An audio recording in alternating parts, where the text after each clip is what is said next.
All right, come join Kyle, John, and David as they go through what's on the playlist. Find out what's everyone's favourite at Chicken Soup for the Soul Entertainment. We have a few segments, to be honest. In and out points, no celebs and the gossip. Back in time where we're talking about the big M's coming attractions, what the queue. Quick checks, who'll be laughing? You abundantly. Welcome to Dual Redundancy. Yes, welcome to Dual Redundancy, the only podcast you hear all latest in television and entertainment news with too many else with exactly the same opinions. I'm one of those hosts, David Allen, and another one is John Berwick, and a third one is Kyle Bridger. I would say that I am the Kaleidoscope to John's Glass Onion to Dave's Avatar, The Way of Water. I'm wearing blue. Should I just dump this on me right now all over the microphone and just... No, yeah, so... Oh boy, do we have a lot to talk about tonight. Yeah, all the colors of Kaleidoscope, the very deep blues of Avatar, and I guess the transparency of a glass onion. A lot to get to tonight. Oh man, a lot to catch up on. It's our first show of the new year. John, what's the first segment? in and out points. And you'll have to bear with me because I didn't prep any audio today. Ready?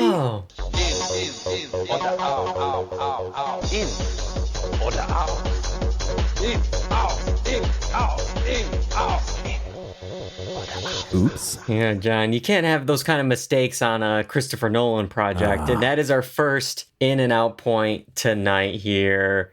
All right. In our last mini episode, we shared our most anticipated, movies and TV shows of 2023. And one of those was Oppenheimer.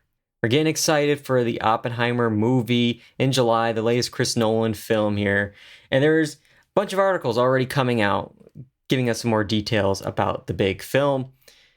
Chris Nolan told Total Film about some of the challenges of shooting said film. Quote, "I think recreating the Trinity test, the first nuclear weapon detonation in New Mexico, without the use of computer graphics was a huge challenge to take on. Andrew Jackson, my visual effects supervisor, I got him on board early on and was looking at how we could do a lot of the visual elements of the film practically, from representing quantum dynamics and quantum physics to the Trinity test itself. So he's recreating it with my team, Los Alamos, up on a mesa in New Mexico in extraordinary weather, a lot of which was needed for the film in terms of the very harsh conditions out there. Those were some huge practical challenges." I'm going to need more details, I think, guys, because in this statement, let me just read over something again.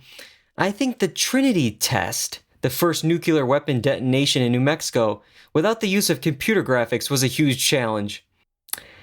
So we're doing this practically, huh? We're going to do some actual nuclear explosions, Chris. Why not? The thing is like, I don't know what the Trinity test is, but do we know how big that was? I know we know nuclear weapons weren't as, like the explosions weren't as big, or the effects of them weren't as big as they are now, because it's like different. Yeah, that is true. Different bombs. But so I don't know how easy it is to fake a nuclear bomb from back then in comparison to like who says anything with faking it with Chris Nolan at the helm here. So the Trinity test was one of our first actual nuclear explosive tests. So we have pictures and we have video of that actual test, and measurements and all that. So we have all the parameters. And you can't use that. That wasn't shot in IMAX. No, that was shot on film, I think, which I guess is IMAX still film? I guess it depends on who you ask, but it's not quite up to Nolan standards. Maybe it'll look fine on my Game Boy. Okay. Yeah, I was gonna say not suitable for a Game Boy. So we do have documentation of how big it was and what it looked like. It's more of a matter of how does he want to translate that into the movie world where things are 20% bigger and HD and. Yeah, we'll see. It's just always a while. I mean, to go back, he crashed a real 747 for Tenet.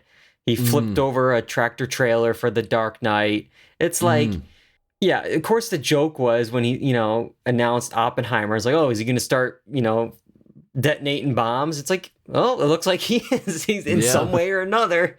He's going to blow up some things, it looks like. So God forbid, he doesn't have another, big spectacle, film. I want to do COVID the movie. Let's reintroduce contagions, to the world. But well, I mean, when you see what budgets are, or what producers and are okaying in budgets. I mean, look at the Mission Impossible, where they had to be killing, bike after bike after bike after bike of just for this single shot of Tom Cruise coming off that a ramp. Sick shot, though. I know it is cool. sick, but it's like, think about how much money. I mean, in the overall scope of a huge blockbuster film, I bet like a $2,000, dirt bike isn't really going to make it. I used one at that point. I know. $600, fix it up. It only has to run for 45 seconds. Yeah. Like, yeah, I'm really curious. Like, like with blowing things up, it's like, well, what's that doing to the environment? Take after take after take after take. Yeah. Already we got global warming and carbon emissions and stuff like that. So yeah, I don't know. But what do they? I mean, they probably just think, we're in the desert. We just blow up anything we want. Yeah. I heard of two folks that cook some meth out in the desert, and things were fine for a year or two, and then things happened. You saw that documentary too? I did, yeah. But all right, so we'll have to wait and see what else is going on with Oppenheimer in July. What else Chris Nolan has up his sleeves? Dude, I'm excited about the film. I think it's gonna be good. It's gonna be good. I think the cast, obviously the visuals. I'm excited to see, especially maybe on a big screen, maybe at AMC, and I could use my new AMC credit card. AMC Theaters, the biggest theater chain in the country, is launching a credit card. The AMC Entertainment Visa card, coming in early 2023, will offer its holders the opportunity to earn additional AMC Stubs rewards at the movies and on their everyday purchases. It's the only co-branded movie theater credit card in the United States. Yeah, of course it is, because who wants this? Yeah, who wants a credit card from a possible entity that's going to go under, at any moment? Who wants to be associated with that? That's a hard inquiry on their credit report, too, when you sign up for a new card. And you're giving your money to someone who's like belly up already. Like, what's going on? And it's like, I think you'd have to be a super, super movie person in order to want to go for this kind of thing. If all it is like extra Stubs points, it's like, all right, thanks. Oh, you can upgrade your medium popcorn to a large now. Thank you. Yeah, because you spent $200 at whatever. So I wonder, will this be better than getting like a credit card with like a high points reward thing and just getting gift cards? Like, they can't be offering anything better than what, like, you know what I mean? Yeah. I know people who have like company cards. They use the points for whatever because it's their company. How, you're purchasing a couple $1,000s worth of equipment. You're getting a couple, 10, 15, $20 worth of credit card points. You could buy whatever you want. You could buy the DVD when it comes out for the same price as a ticket and watch it forever. Like, I don't know. Also, what happens if you try to use the AMC card at Regal or Alamo? Instant decline. Cut it in half. Yeah. It might not even work at an AMC. We're not even sure if it'll work. But I just love that AMC is doing nearly everything they can to make money instead of actually fixing the movie-going experience. Yeah. Like, I have a list of things that they've been up to. We talked about a few on the podcast.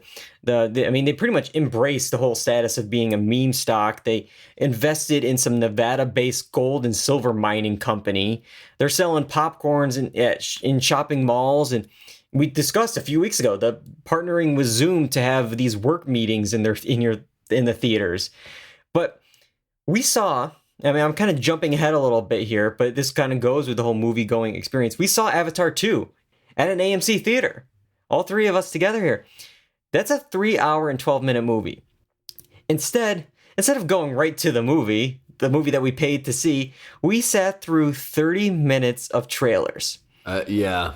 It might have been close to a little bit over that even. Yeah, it was more than that. Well, I think it was like 30 minutes of trailers, the majority of which were preaching us, about the power of movies. The Creed 3 trailer was all about how Michael B. Jordan just talked about the love and the passion he put into this film and how it deserves to be on the big screen.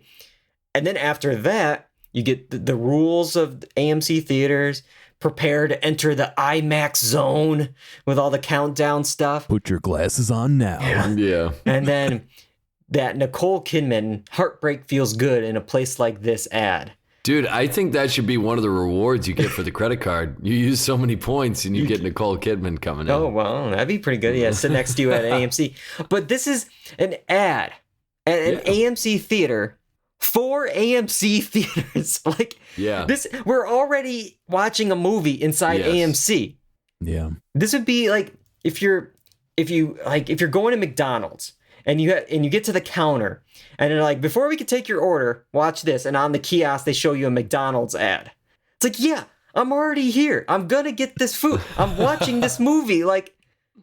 But yeah, I don't know. It's just like during these 30 minutes, I went to use the restroom and I saw the concession line. It was so huge at the movie start. But then I was like, you know what? There's still 45 minutes before the 3.5 hour movie starts. They'll be fine. Yeah. Oh my God. It was way too many. There's a restless point, and you can feel it in the crowd too, where it's just like, wait, another one? And then another one pops up and you're like, wait, another one? And then by a certain point, you're like, come on, get to the movie already. I had my large popcorn pretty much finished by the time the movie started. And it doesn't help that they had one or two really good trailers and the rest were just terrible. Yeah. Like we talked about before, the Mission Impossible one was great. That got me hyped up. And then I had another 20 minutes of nothing to cool down before the movie started. It's like, I'm feeling great. Go to the movie. I want to have let's go. And then nothing. Yeah. Get to see Nicole Kidman talking. Like, all right, cool. Yeah. I don't know. How long are we going to see this? And at least update it. They're still having Jurassic World footage in this one. Do a new movie. Put some of these newer ones, Mission Impossible, in the green screen it in. But so this Visa card, if you can make it through and actually watch all the trailers and watch the movie and actually get out of the theater to get said Visa card, the CEO said, quote, "The AMC Entertainment Visa card is another example of AMC's continued dedication to providing real value to moviegoers and strengthening the relationship we have with our loyal moviegoing guests. Until now, the theatrical exhibition industry is one of the few untapped major retail sectors that hasn't offered consumers the opportunity to amplify their purchase power, accelerate their rewards, and demonstrate their loyalty through the use of a co-branded credit card. With a built-in customer base of tens of millions of existing AMC Stubs members, we know there are avid moviegoers who will benefit greatly from using the AMC Entertainment Visa card at the movies and for their everyday purchases." I mean, sure, I guess. But that's such a quantified thing. Yeah, and also nobody else does all this with a credit card. Yeah. Here's the detail. If you spend $50 in the first 3 months, you get 50 AMC Stubs bonus bucks. It's like, this reminds me of The Office. It's like, well, you can get a Shroot Buck. And it's like, well, I want a Stanley Nickel. How many Stanley Nickels are in a Shroot Buck? It's like, none of this, the AMC Stubs bonus bucks doesn't mean anything. At any point, they could just change the ratio on the Stubs bonus bucks. It's like, well, actually, the popcorn that was 5 is now 10. Now it's 50. Now it's 500.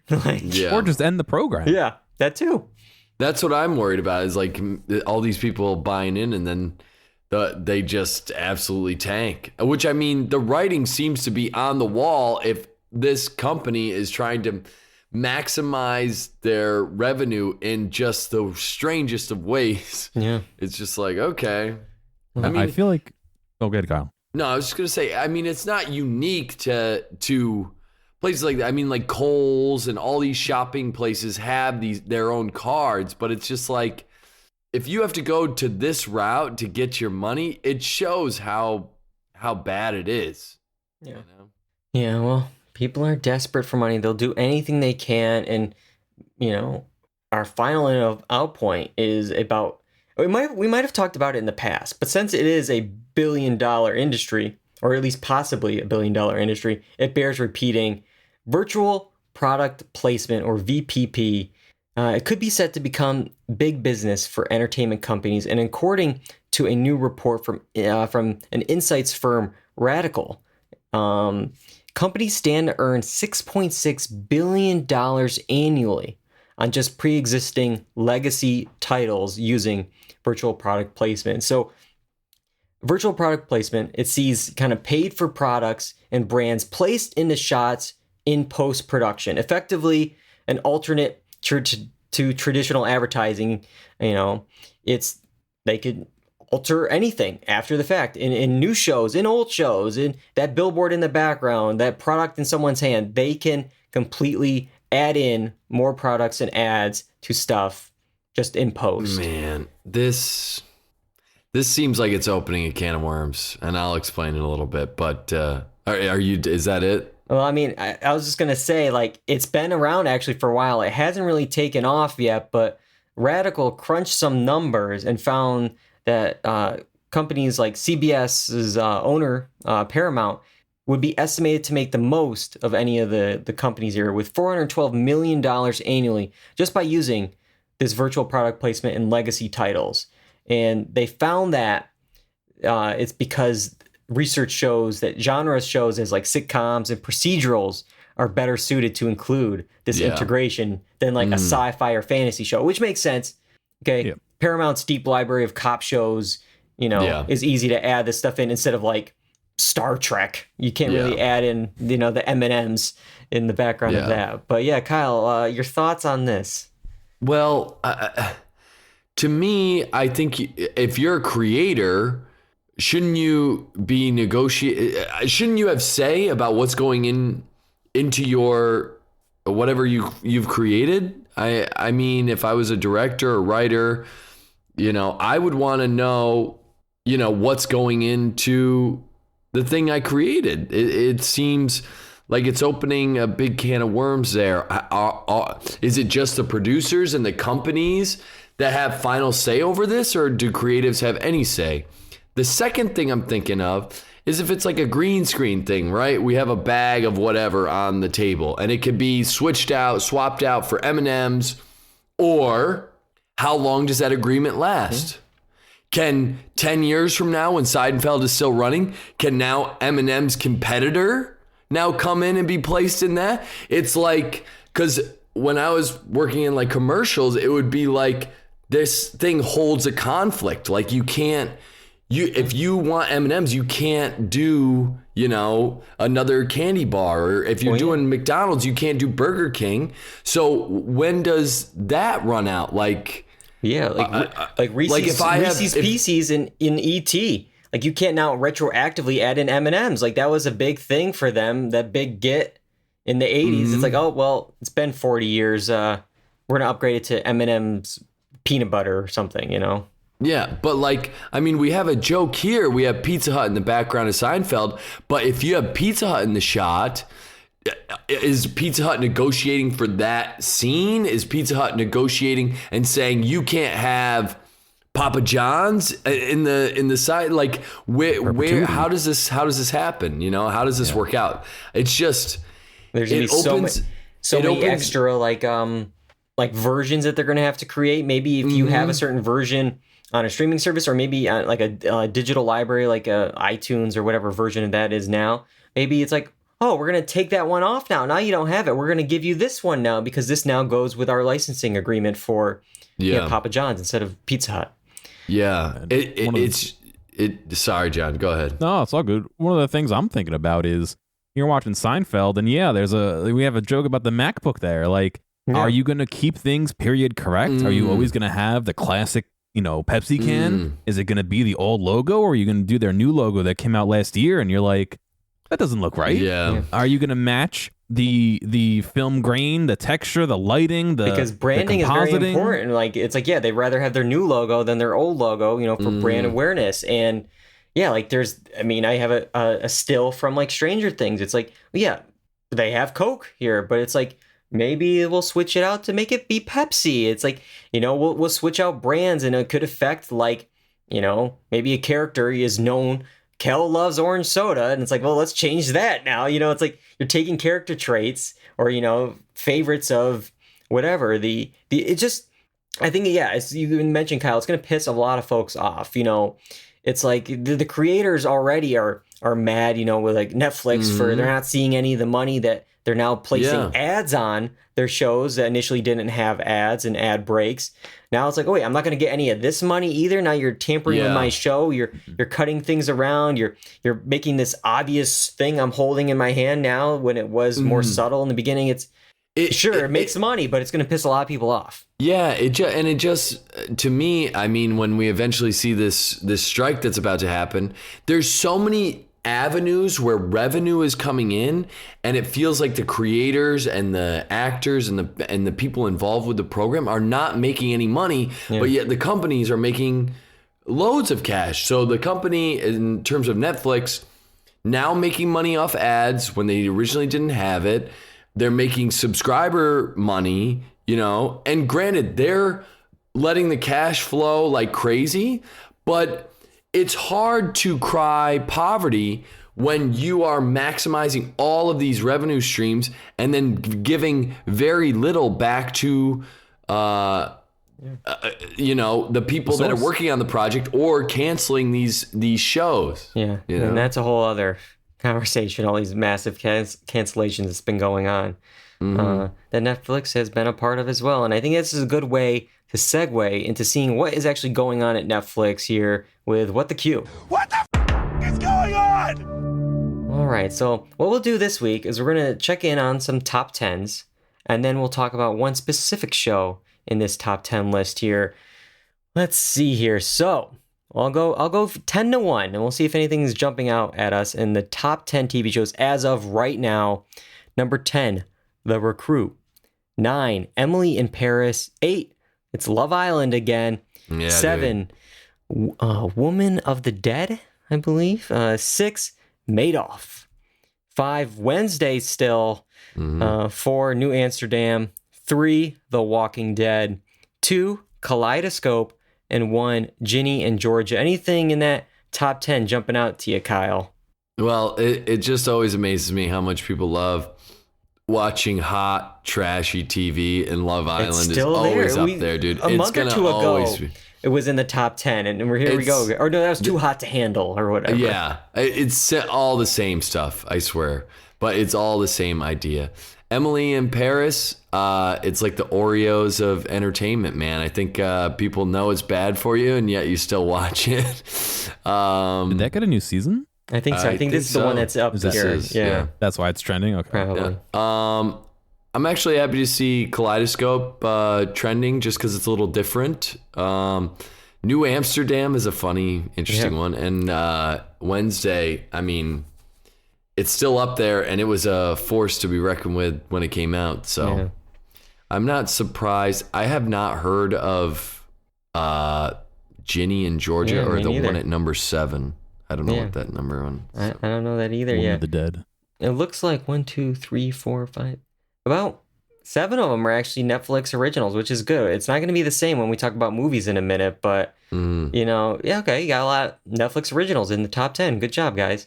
One of those is our number 2 here on the list, and it's Kaleidoscope, and that's what we're going to be talking about a little bit tonight here. This 8-part series centers around a master thief and his crew attempting an epic heist worth $7 billion, but betrayal, greed, and other threats undermine their plans. Now, this show is very unique.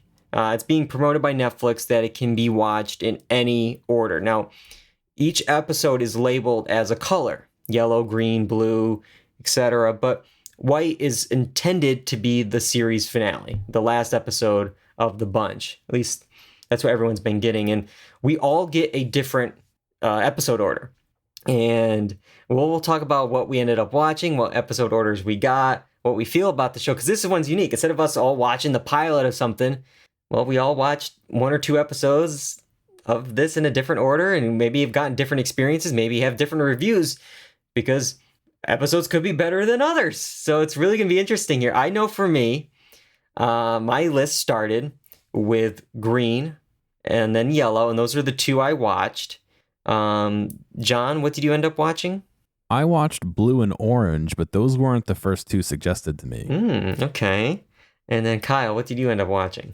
Yeah, I only got to one episode, and I just watched Pink, but it wasn't the first episode recommended to me either. I just, because I knew that you could watch different episodes, so I went to Pink, which in the order that it had, Pink was right before the season finale, which was White. And I knew, and I was heard on another pod that White was supposed to be the season finale, so I knew that I shouldn't watch that first. So I feel like they don't make that clear. I feel like they give that little 2-minute black episode, that's what they call it, to kind of set up what this thing is. But they don't mention it's like, oh, save White for the end, because we can pull up the list. You know, everyone has their different orders here. Everyone gets a different order. There's people online saying watch it in this order. Is Pink like after the heist? It says 5 months after, yeah. Yes. So you watched pretty much something that happened after the finale. Which I don't want to dive into it, but that sounds like it would be full of spoilers. Like, I mean, don't tell us, but like, you have to have some indication of what happened and how well it went, like whether or not it went well. Like, I don't know. It seems so weird that as well as the morning after the Red episode. So I don't know. I mean, obviously I'm going to watch those before White, but like, that's an interesting way to go about it. Yeah. I mean, I saw it was after the heist, and well, I mean, we'll get to it when we talk about the episode, but yeah, it is unique. So I'm seeing in the chronological order. That's hilarious that I watched the last one, which is... You could watch it completely backwards. You could do pink, red, white, blue, orange, yellow, green, purple. So I know John said like he has multiple profiles on one account here. You said each one was the same, right? Correct. Yeah. So the order I had it in was the same as my brother's and the same as my mom's, the same as my other brother. So it seems like it's per family that I guess it randomizes, which kind of, I thought it was gonna do a little bit more randomization for me, kind of like how it suggests shows to watch. Maybe it would suggest an order that would be more compatible with me, but I guess either they choose an account and do that, or they just randomize it per family or whatever.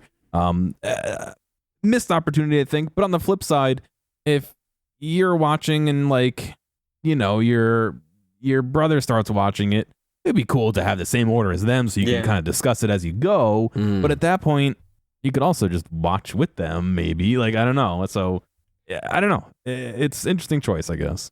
And what I thought was interesting is like, you know, because what it seems like also, if you start anywhere in your order, like if you went to episode 3 on your list, it looks like it'll probably just seamlessly play episode 4. So like in this scenario, if you're looking at the list, it's like, oh, I chose to start with yellow. Okay, it's probably going to go then yellow, orange, blue, white, red, pink. But like, you know, let's say you, for some reason, you know, you started with blue and then you did orange, and then I guess it's going to autoplay blue again because it's still going to go in that order. Like it's still not like a completely random shuffle button. It seems like this is the order. It's different for everyone, but like we're going to go down the list. Netflix rules still apply. It's still it's still a regular series where it plays them in order. It just happens to randomize your order beforehand, I guess. Yeah. So we'll talk a little bit about each episode. We won't get into too heavy of spoilers because it sounds like John's really into this one. So I don't want to spoil anything. I enjoyed the episode. I don't want to spoil anything. No, it's just funny because there's times when there's other things where it's like, oh, I don't want to spoil this. And John's like, spoil away. I don't care. No, I don't care. There's some things I'm not going to watch. I do want to watch this. So. All right. But yeah, so I got green and then I got yellow. I think I like green a bit more than yellow. So that's another interesting thing where it's like, you might get like maybe not a dud of a premiere, but like, oh, maybe it's not as captivating as other episodes are to keep you going. But maybe without the context of the episodes, it doesn't hit as hard. That's true. Yeah. But at least based off my 2, it seems like each episode has its own like mini heist in a way before obviously the big one in the White episode.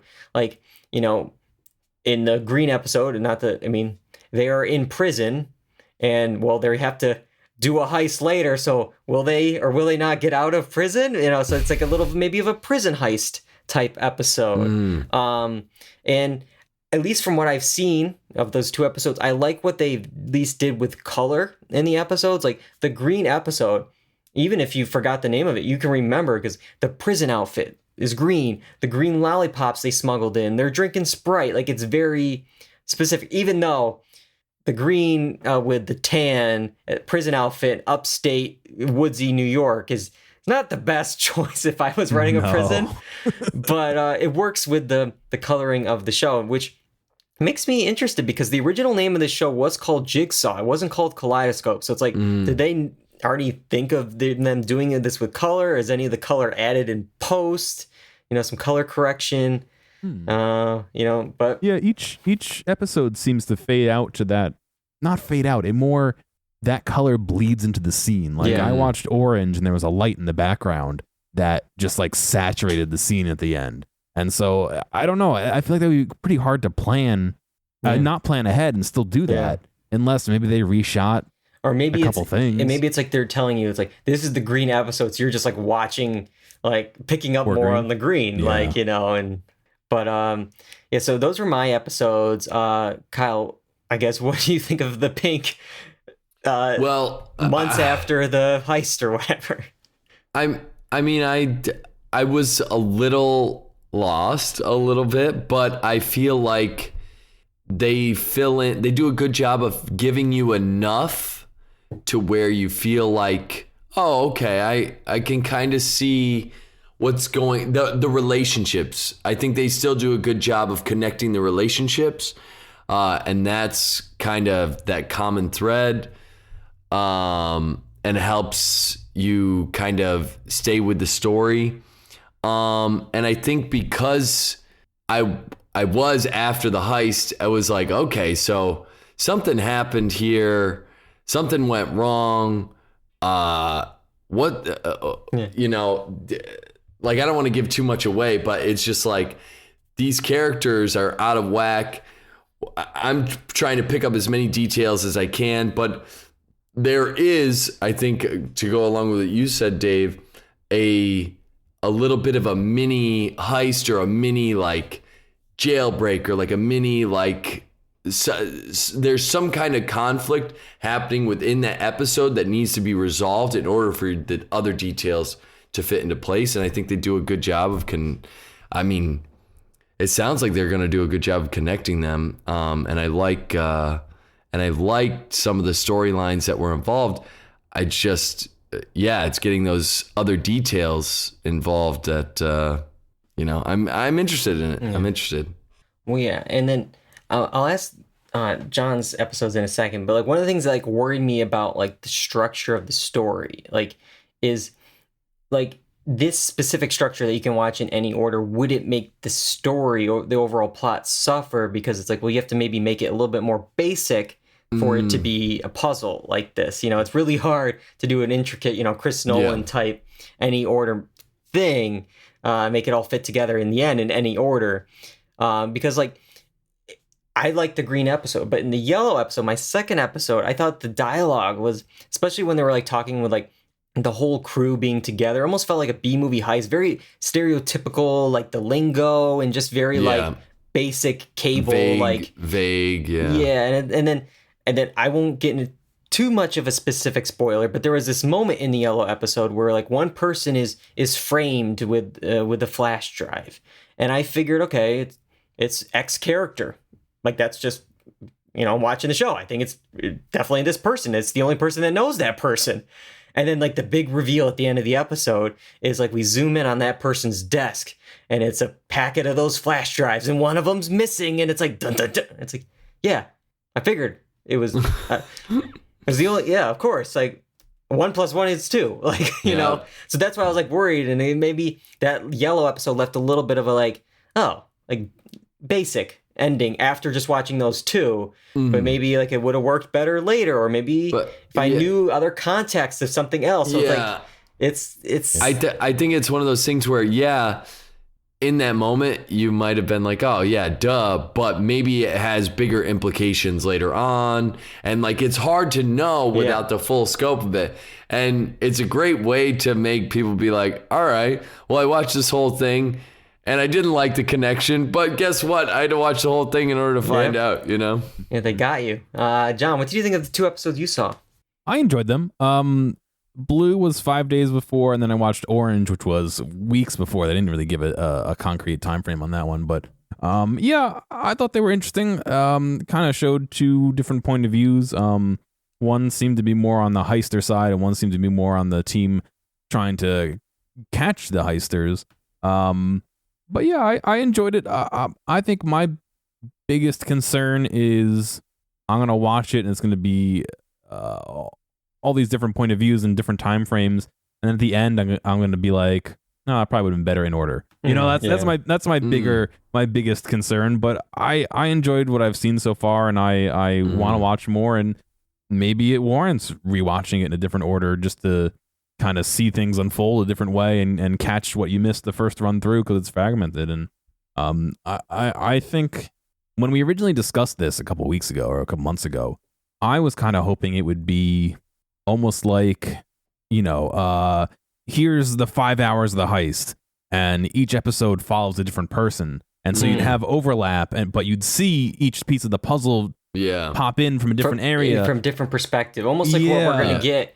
Spoiler in our next, movie we're going to be talking about in a minute. Yeah, I didn't watch that one, so but that's kind of what I was hoping for, and I wonder if this format wouldn't work that way, but I wonder if doing that idea would produce a result that I'm a little bit more interested in, a little bit more invested in, I guess. But like I said, I enjoyed this. I intend to watch all of them. It's not like it's a 3-hour movie that I gotta sit down and watch in one chunk. I can absorb it at my own pace. So the thing about this show is I think it requires intelligence by the audience, because you got to pick up a lot of context clues. I mean, I see a character right here on the right here.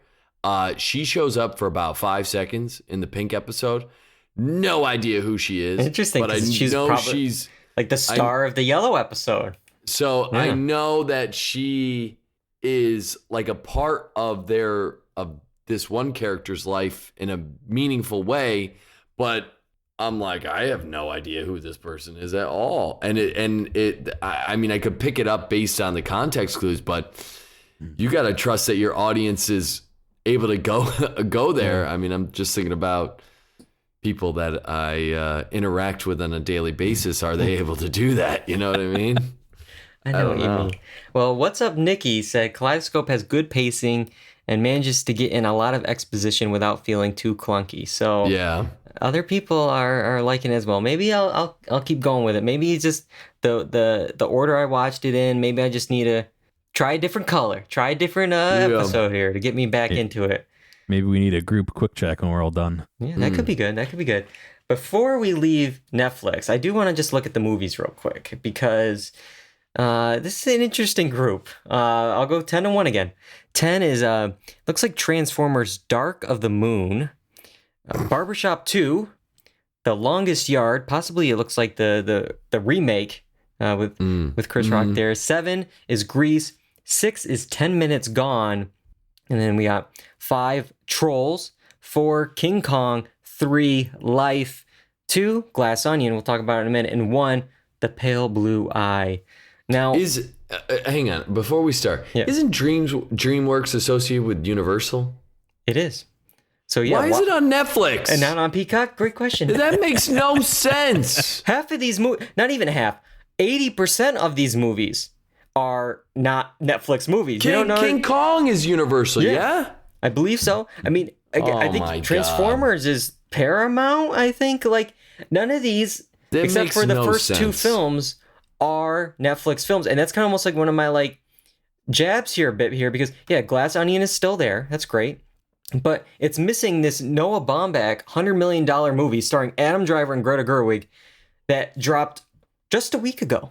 And a week after Glass Onion, but it's already not in the top 10. They spent over $100 million on this film. Had some big stars in it out of the top 10 over Barbershop 2 and Longest Yard and Trolls and Transformers 100 or whatever, episode it is. But I did end up seeing this film. It's called White Noise. And I'll give a 30-second review because I don't know if I can do a full quick check on it. I'll say, overall, I'm mixed on it. That's all I'll say, because there's elements. Great, thanks. There's elements I loved about this film. There's like the production design should win the Oscar. The whole set design, the colors, so cool. There's an ending sequence in the supermarket, mesmerizing. I was like transfixed. I was watching it. But then there was also elements I found confusing, off-putting, pretentious. Like it's a grab bag of everything. And maybe it's because it's based on this very hard to adapt book. And supposedly there's a lot of genre switches, which I guess is true in this movie. There's parts that felt like a play. And then there's this airborne toxic event. Then there's a scene right after that pretty much was National Lampoon's Vacation, which I loved. It was a funny bit. And then we're back to being a drama. And Adam Driver's character is a Hitler study professor, and he gets into a lecture off with Don Cheadle's character talking about Elvis. Like, there's a lot going on with this film. Sounds like it. So, yeah, that's why I'm saying I'm mixed. It's just like there's parts I really, really liked, I was into, and then there's parts that I was like, all right, let's move on. And so it was like that for 2 hours, back and forth, ping pong ball. But what you're trying to say is that's not even in the top 10 and it came out like last week, right? Exactly. $100 million outside the top 10. Instead, they have, again, King Kong and, whatever, Trolls and all these movies that 10 minutes gone. I've never heard of this film, but it's not on Netflix. Grease. How many years has Grease been around? Yeah. Like, come on. But surprised to see the Pale Blue Eye on there, which just came out recently. You would expect it to be on there, but it's not like a crowd pleaser, right? I don't think it's so. definitely like an Oscar baity type thing. Is that what I guess I don't know much about it at all. I think Christian Bale. That's all I know. Yeah. But all right, so that's the top 10. There's a film number 2 on the list. Let's talk about it. In order to talk about it, we have to go back. So send us back. We're back, baby. Gotta get back in time. All right, we got 2 movies tonight, and the first one is Glass Onion, a Knives Out mystery. It dropped in theaters November 23rd, but on Netflix on December 23rd. And it's our famed Southern Detective Blanc here, played by Daniel Craig. He's traveling to Greece this time for his latest case, and he's surrounded by new characters played by Edward Norton, Janelle Monáe, Catherine Hahn, Dave Bautista, Kate Hudson, and Leslie Odom Jr. Kyle and I saw Glass Onion, a Knives Out mystery. Kyle, what did you think? I liked it. I love the character that Daniel Craig plays. It's just such a unique character. I like the introduction of Edward Norton's character. He's playing that like pseudo tech giant guy. Very topical. Yes, very much so. And I like how they kind of switched where this mystery was heading immediately by Benoit Blanc, blowing it up and then seeing where it went from there. But that might have been like the funniest, like one of the funniest moments. The film spends like 45 minutes setting up like Norton's big like weekend murder mystery event, and immediately like he solves it within like 10 seconds. It's just like, it's like, come on, man, really? Yeah, it was really great. I mean, this is like an ensemble, a movie. It's a great ensemble movie. I love Dave Bautista in it. Yeah. Janelle Monáe is great in it, and I think that's what this movie centers around is the characters, and I think they're all really well done. Especially Edward Norton's character is really, really well done. So I was a fan of it. I liked it. Yeah. I mean, I think the twist at the end, there wasn't really much of a twist to me, but overall I still enjoyed it. Yeah, I'd say I enjoyed it. The humor is still there. There's some really funny lines, really funny cameos. It's a well-written movie. Like Rian Johnson is a great filmmaker. I might have not loved it as much as like the surprise lightning in a bottle first one. For like sure. I thought that was just like such a surprise. It was hard to recreate that. I don't know if it's a theater versus watching it at home thing. Like obviously I watched Knives Out in the theater, watched Glass Onion at home without an audience. Maybe it plays different, just home versus Netflix. But yeah, you mentioned the big twist, and we'll talk about it a little bit here, I guess. So the spoilers for Glass Onion, we are going to spoil this movie. That's your warning. Yeah, so this big twist in the movie comes about halfway through, and Janelle Monáe is not attending Norton's party as Andy Brandt, Norton's ex-business partner, but instead as Helen, her twin sister, investigating her sister's suicide, which she thinks was a murder. We then get to see a lot of the film again with this reveal in mind. We see Blanc and Janelle Monáe's character kind of working together, her, in disguise, doing an accent to pretend to be this other person to figure things out. And I thought that was an interesting idea. Yeah, it was cool to see things from a different perspective. After that, though, I thought like it was pretty obvious, and maybe it was supposed to be that, again, spoiler, that it was Edward Norton, his character. I mean, he had the clearest motive. I mean, it was, of course, it was him. It makes, like, of course, the ex-business partner trying to cover up, who had the right idea for the company and stuff like that.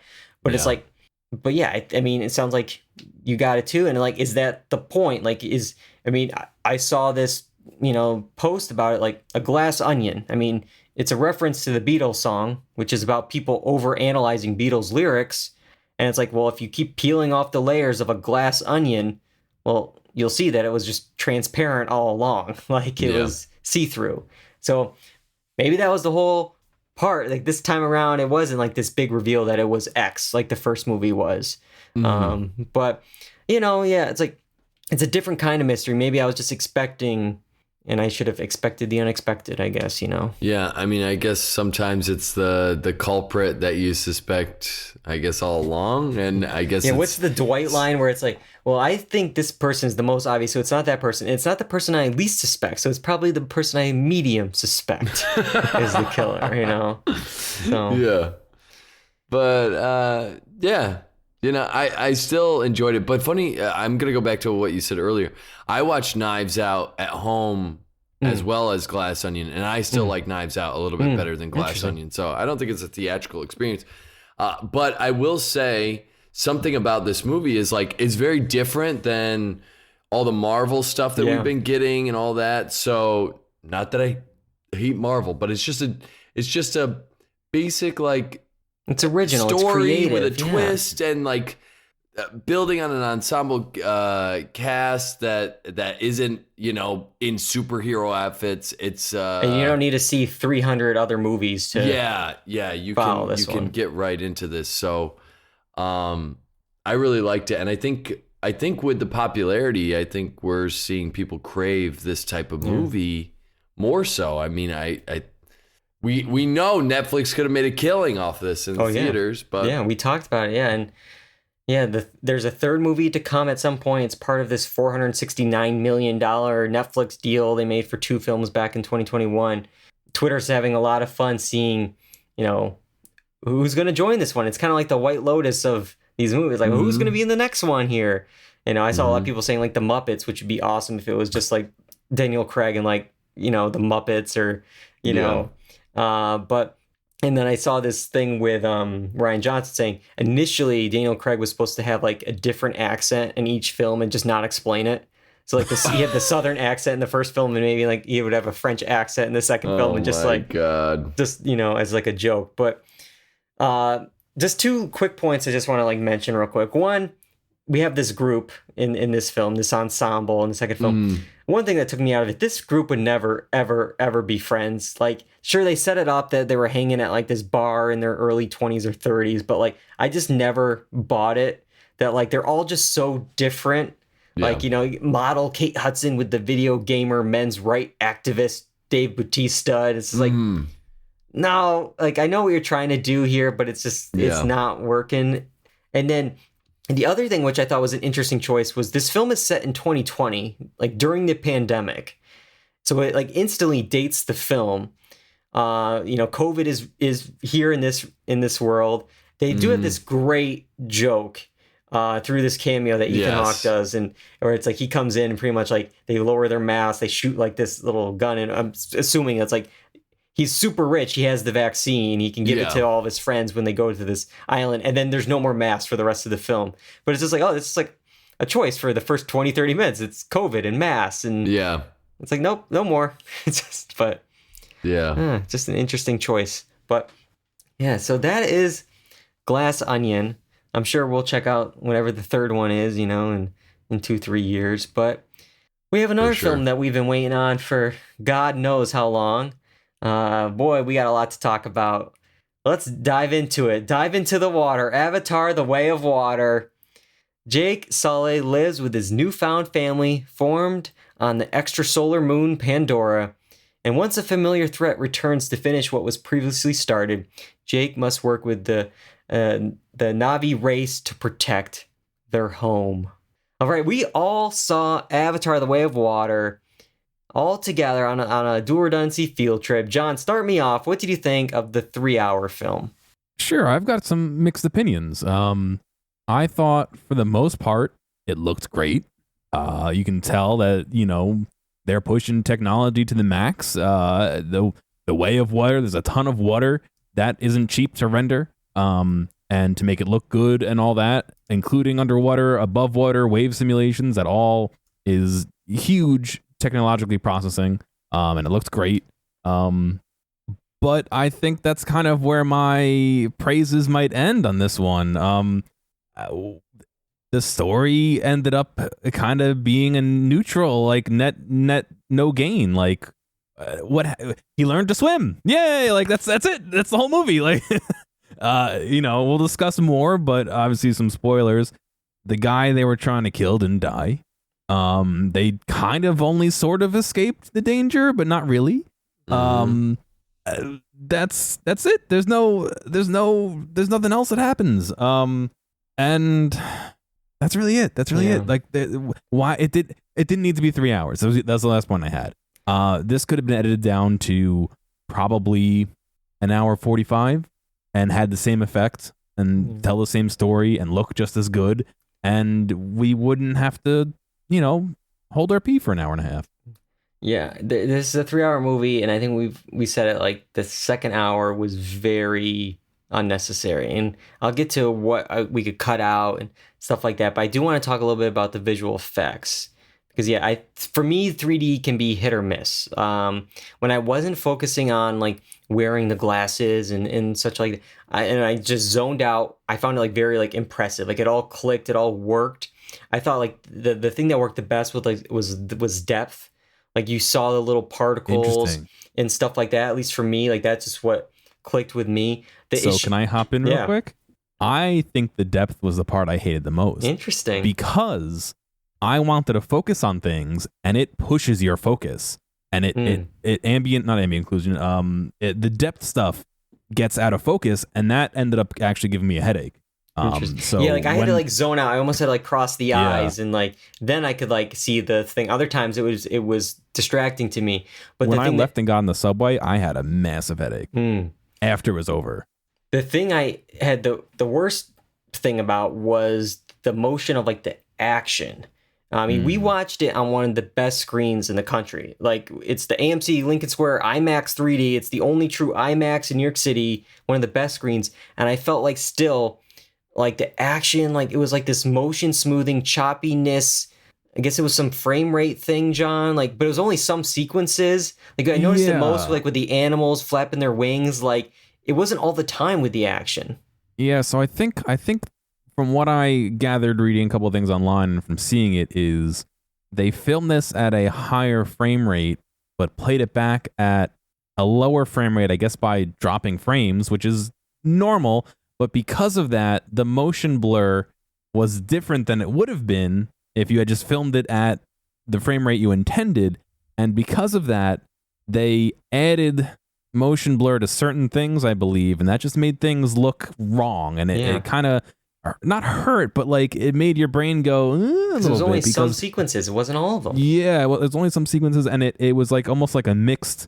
It felt like a mixed frame rate, even though it probably wasn't, because of the way they were processing is how I kind of was interpreting, reading, and from what I saw. Yeah, it made it look like in certain action sequences that equipment, bodies were moving in a way that we know don't move in that way. Mm-hmm. And it made it either look slower or sped up in comparison to what our minds, thought that like I'm thinking of for instance, when we're on the water and something gets like toppled over, and it's like you would expect it to hit the water in a certain way, but it sped up, sped up, and then and it's like landed in a position that I don't think that's the way that would have happened, but Where I noticed that the most was the boats being launched onto rocks and how they tumbled on the rocks. Yes, they got an inappropriate amount of spin based on the speed they were going and how they hit the rocks and tumbled. And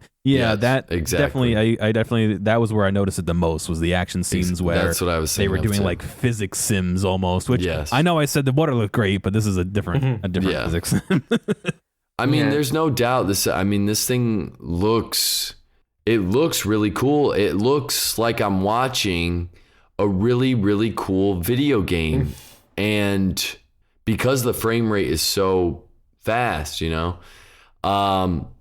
but it's not, when I go to the movies, I don't want to see a video game. I want, like, if I'm going to watch like a cutscene, I want to be able to play in it in a way rather than just watch it. So it looks like a really cool video game. It looks impressive, but it's not necessarily what I want when I'm looking at a film. So when I think about Avatar, I'm like, this is really cool, but I don't think I'll ever see this movie ever again. Yeah.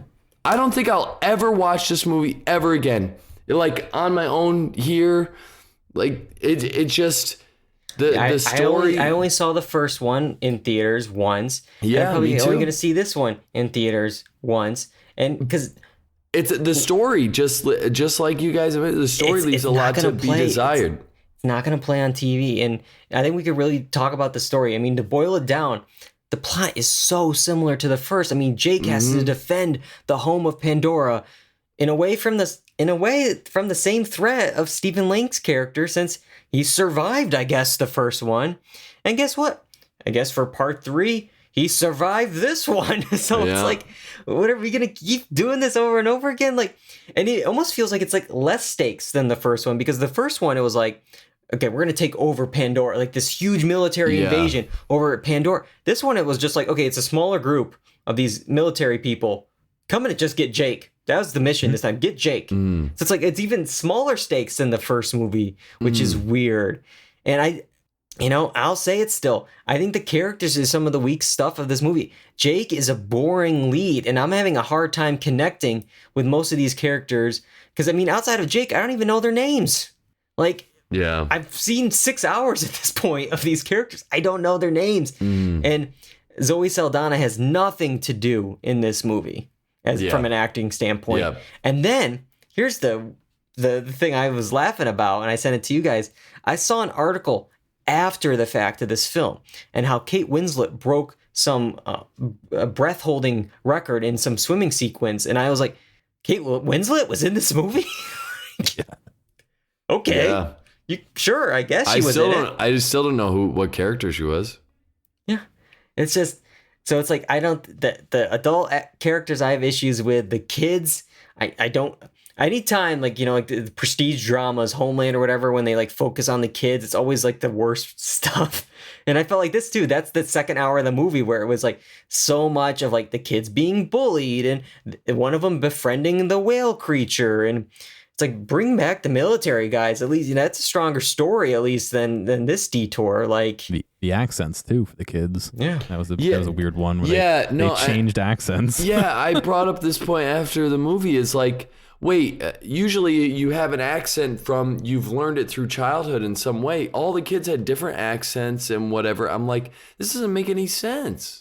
Yeah. Making any sense. The one kid had a different accent from when he was 6 than when he was from 16. I'm like, that's not how accents work. That's another thing. So I want to talk about Spider, which is a I guess a human that was born on Pandora in like the first movie, and like because they sent all the humans, the sky people, away.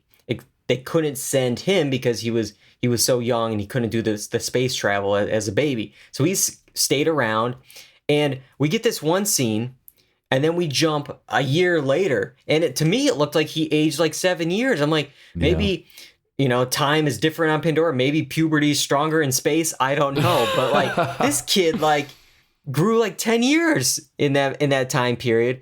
But anyways, his whole character, I was having a hard time figuring out his motivation, because he's working with this military group who are now avatars, in disguise pretty much, to know thy enemy is to be thy am, whatever the art of war is. And it's like I'm just confused of like, what is he doing? Sure, it's your dad, quote unquote, that you're working with here, but like, why did you save him? Like, he admitted he just doesn't care about you. You hissed at him. He tried to kill you and all the people that you know and love, but you save him to set up the third movie? Like, yeah. I'll repeat what I've been saying lately. What are the stakes? Yeah. Nothing happened the whole movie. We're back to square one. He's still alive. Like, oh. And it's like, okay, we got a big death of one of Jake's kids. I don't remember the name of which one, but like, not the whale kid. But did he die? Because like, you just had a character die in movie 1, come back as an avatar, seemingly die again, only to survive for the sequel. It's like, what are we doing? Like, it's Stranger Things season 3 all over again, and I'll just leave it at that. It's just, I don't know. I just obviously we'll talk about the box office in a second, but like, I don't know how we're gonna do this for so many more films. Like, it's the same story. Yeah, I might honestly, I might be done after this one. I just don't know. You can't not see it. You've invested 6 hours of your life across 12 years. No, I'm okay. I was thinking about this actually. I'm like, I might be done because the story is just okay. I mean, there's so many other avenues that you could look at for like imperialistic things that humans have done, or bad things that capitalism has brought about or whatever, that I could watch that are so much more on my own TV screen that are going to look way better than maybe something like this, which doesn't have play as well. I don't know. That's not to dismiss. This thing looks great, but it feels like this was just created for a theme park. Honestly, that's how I feel about it. They created like the water world. Like, this is like the next land inside of that theme park. Yeah, and the Avatar 3, it may show evil Na'vi, and that they may be fire Na'vi. So it's like, okay, we're gonna go to Fire World next, or and it's just like, what's the story? Is it always just humans versus like whatever, Jake and Pandora's resources? We're gonna do this for 4 more movies. It's just I just need more from it, but audiences are loving it. It needed a lot to break even, and it certainly got a lot. So far, as of this recording, 516 million domestic, just under 1.2 billion international, for a total of 1.7 billion worldwide so far. And how much did it need to break even? Wasn't it like? I think it was. Estimates were around like 2 billion, and I think like it's the movie always starts slow, and like it even debuted like below expectations with 134 million domestic, but like it's just been, there's not much out there. It has all the premium screens. Not much is coming until Ant-Man in February. It's like, okay, it has a clear runway. It's going to keep doing well. It's already the number 7 on the all-time list. It's just under Spider-Man No Way Home, just ahead of Jurassic World. It's still 1.2 billion from the top spot from the original Avatar. But all this means, I just wonder with a stronger box office if this particular film doesn't, I track think as well as it has. Yeah, I think they're like, I saw an article that James Cameron's like, this means like Avatar 3 is a go. Like this is, we're going with it, even though like the whole movie's shot. So it's like, of course, like, I don't know how many more they have to hit, benchmarks to hit to get all like 6 Avatars going. But yeah, it's making a lot of money. With all this being said, I mean, it beat Top Gun Maverick for the #1 film of 2022. It beat that on the list there. But here's the thing, James Cameron saying that, so if he doesn't hit these benchmarks, does that mean these other movies don't get made? Because if these two are the only 2 movies with no clear ending and no clear timeline for what the story is, I'm like afraid, why would I want to invest my time in this? I think he has a plan, but it's like everything that we've been seeing at this point. You can renew something and then, you can shoot something, you could edit something, you could have everything done and it could still be canceled and then a tax write-off. I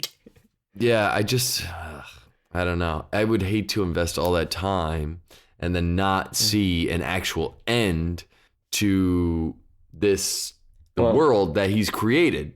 So you're going to create this world and then like leave it open, I guess, for what? Future TV shows or whatever else they want to use in the future? I don't know. Yeah, well, Kyle, if you don't want to watch any more Avatar, I mentioned Top Gun. They got something for you. Top Gun Maverick, they have their own 3-hour cut. 3 hours of the beach volleyball scene. They did a whole loop. You can put it on. It's on YouTube. You can watch the full 3-hour loop of the Top Gun Maverick beach volleyball or beach football scene. So that might be the next $1 billion franchise right there. There wasn't any beach football in Avatar: The Way of Water. They're on a beach, but couldn't have thrown Miles Teller in there as a Na'vi with his mustache. He might be next. He might be next one in there. All right. Well, that concludes Avatar: The Way of Water. We'll see you again in another, 13, 14 years on for Avatar 3. James Cameron will be dead at that point. Well, I don't know. He might know the secret. He might have unobtainium or whatever they were looking for in the first, or in this one. They had some thing with the whales and they were extracting the serum to live forever or whatever. Oh yeah. He's just gonna upload his brain so he can turn into a Na'vi and then he can probably reincarnate and keep making them. Yeah. All right. Well, that's it for this week. Next week we got an HBO show. We're gonna be talking about The Last of Us. Pedro Pascal will be looking at that, and then later this month. Hard to believe, but Oscar nominations are going to be announced, and we'll talk about them as well. It's a new year, and we got some new stuff in the merch store. It's winter. You might want to, have a warm head. So we put some hats in here now, snapback, and a beanie as well. You can check those out. Yeah, so check out that new stuff in our merch store. You can find those links in our show notes and of course on our Linktree page. And you can find episodes of the podcast on YouTube, Apple Podcasts, Spotify, the blog, doredundancy.com, and of course Twitch, twitch.tv/doredundancy. Monday nights, 8 p.m. Eastern. We're live on Twitch. And you can follow us on Twitter and on Instagram at doredundancy. I gotta thank both you guys tonight. We're going a little over, talking about all these different things, for experimenting with Kaleidoscope, for coming with me for 3 hours plus at the Avatar IMAX screening. I couldn't do it without you guys. John directing the show, getting it up in your podcast players. Thank you guys. Mm-hmm. But until next time, I'm David Allen. I'm John Berwick. And I'm Cobridger. And that's all we got for Doredundancy. Goodbye, everybody.